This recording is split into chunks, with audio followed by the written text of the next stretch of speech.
so sorry about that. We are back with Roseanne and Mary to talk about this killer event, as I was saying, Mary's murder mystery, but it has a little bit of a theme to it this year, doesn't it? Can you tell us a little bit about that? It does. So we are doing an 80s rock kind of theme.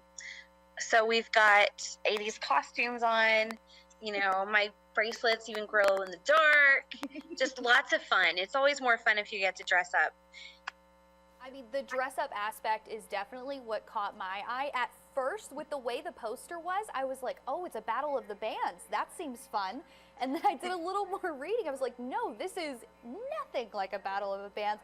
So how is this going to work? What exactly does a murder mystery event entail? Well, thankfully, if you're not a professional actor, you're in luck because we sit down and we read a script. You don't have to memorize anything.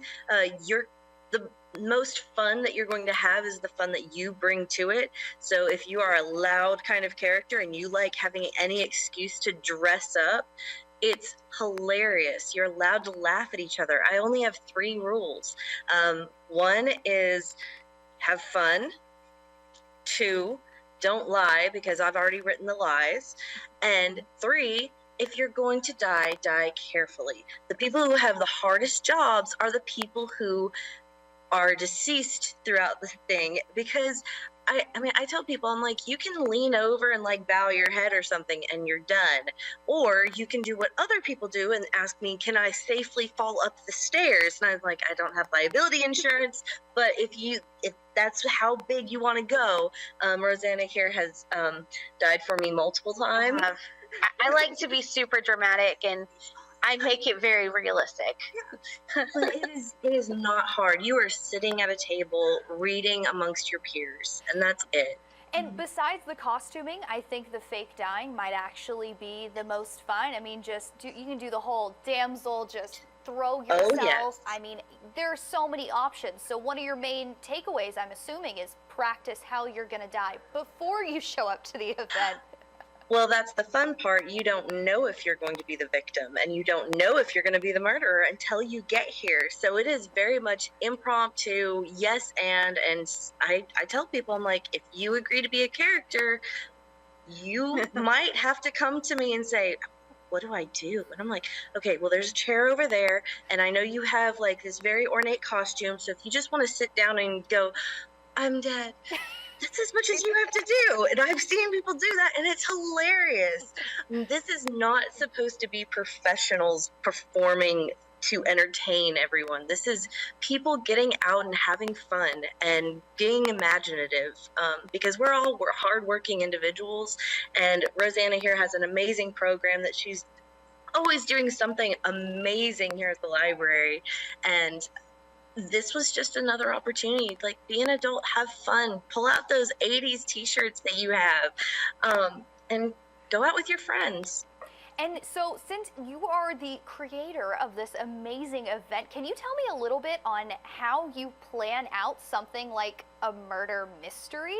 I mean, I can't stop thinking in my head of that Office scene where Michael makes everyone play that one, the Mississippi.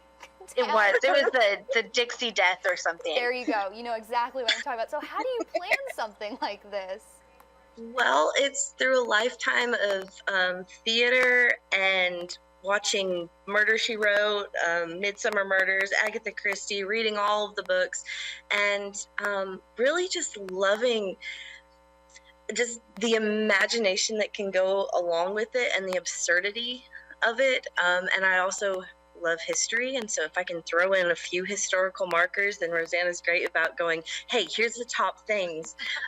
She gets me all the details, and so we work really well in tandem.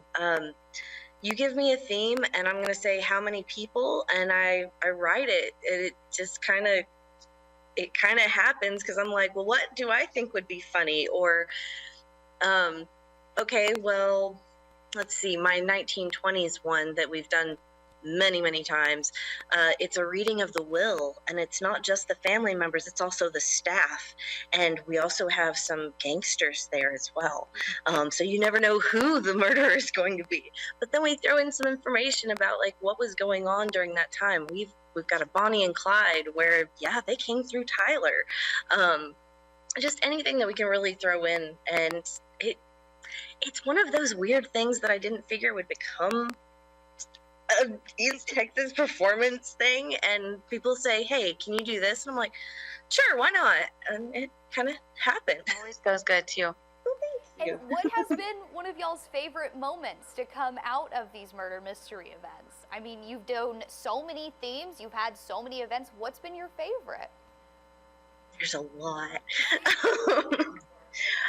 I think that I really enjoyed our pirate one last summer. I like to, if I host them, I like to come up with really good decorations and try to make it like really like you're in the scene. So I had like a sandbox and buried treasure and just tiny little details that half the people who came probably didn't even notice, but the half that did thought it was just so fun. They thought it was the coolest thing. Yes.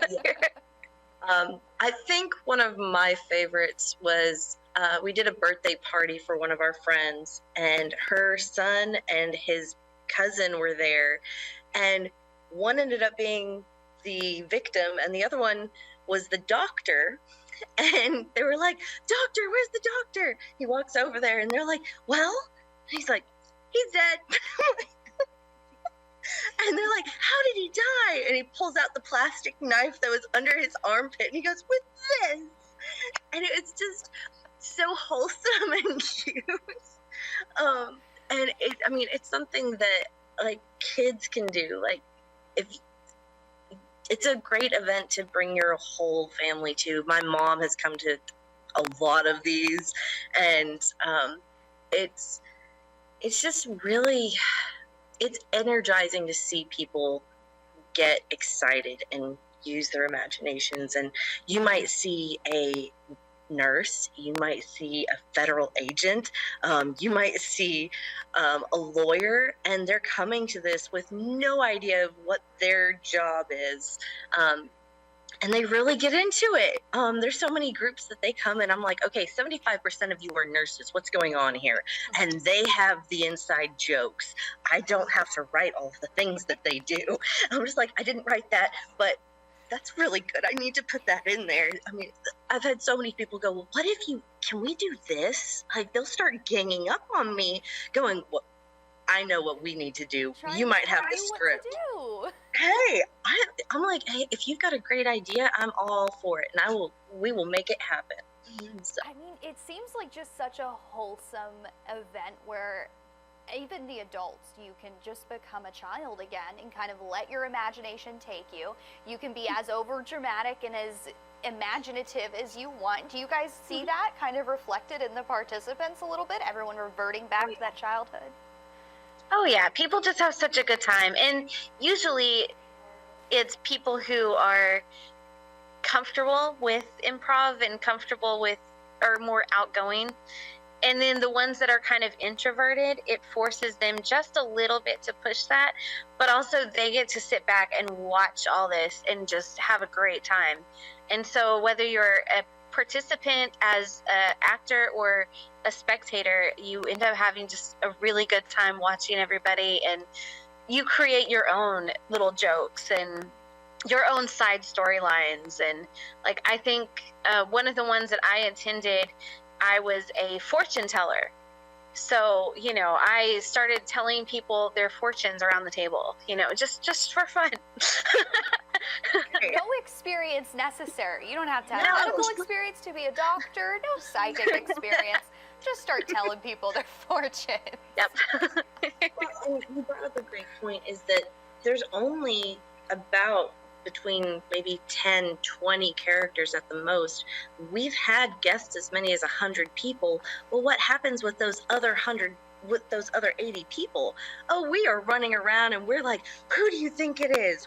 Why do you think they did it? Or, okay, you've got a theory, tell us. And we give them the mic because we want to involve everybody. Sometimes we involve games. Sometimes, I mean, everybody gets to, if there's food, everybody gets to eat, everybody gets to be a part of the environment. So you're not going to get left out. But if you really just want to sit back and make fun of your friends while they're doing all of the work, you can do that. You can sit there and go, judgment is we're totally going to talk fine about here. Yes. We want those stories to go home and go back to work and be like, I cannot believe that that person just did that. But it's all We want this to be good. the water cooler gossip. We want this to be the jumping off point for that. Okay, makes 10 times more sense now. It's a great team building activity. Yes. Do you guys get a lot of team building exercises happening at these murder mystery events? Let's see. I know we did one for the villages a couple years ago, and they did a steampunk edition, and every single person was in costume, and they still talk about it. I've done a volunteer appreciation for the Liberty Hall volunteer group. I've done things with all different staff of different groups. Let's see. Over the winter, I had kind of like Christmas parties for realtors. I had about 3 of those where they were like, we want to do something a little different. And I was like, sure. I'm going to have all these people. And it's like, it's your Christmas party. And like, they're giving out awards for things that they've accomplished over the year. So I get to see a little bit of the community in a view that I wouldn't have any access to. And I get to just kind of make their event a little bit more memorable, hopefully. And you know, I mean, I know plenty of people who would say that pretending to kill your coworkers on a murder mystery event is team All building, pretend. of course.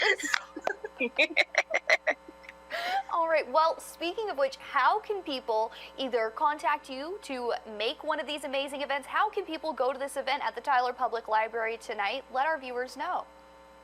Well, tonight I do have a few cancellations, so I've got a couple spots open. So if you want to call the library or, I'd say for this short of notice, go ahead and call the library and ask for Rosanna, and we'll get that taken care of you and we'll get you plugged in. As far as doing your own events at your businesses, I will pass you over to Mary. I do have a website. It's marysmurdermysteries.com. Check me out on Facebook. I do have another, like I've got a full-time job, but this is kind of like, I will respond to your Facebook. Call or text me, 903-360-0043. It's all on there. I'll do what I can, and I'll try to make it happen because I want people to have fun. Of course, and it seems like if you want to have fun, this is definitely the place to be tonight. 5:30 p.m., Tyler Public Library. Make sure you call ahead since they have some spots open. Ask for Rosanna, and we will be sure to kind of see what we can do. All right, well, thank you guys so much. Thank you, and we'll be right back after this.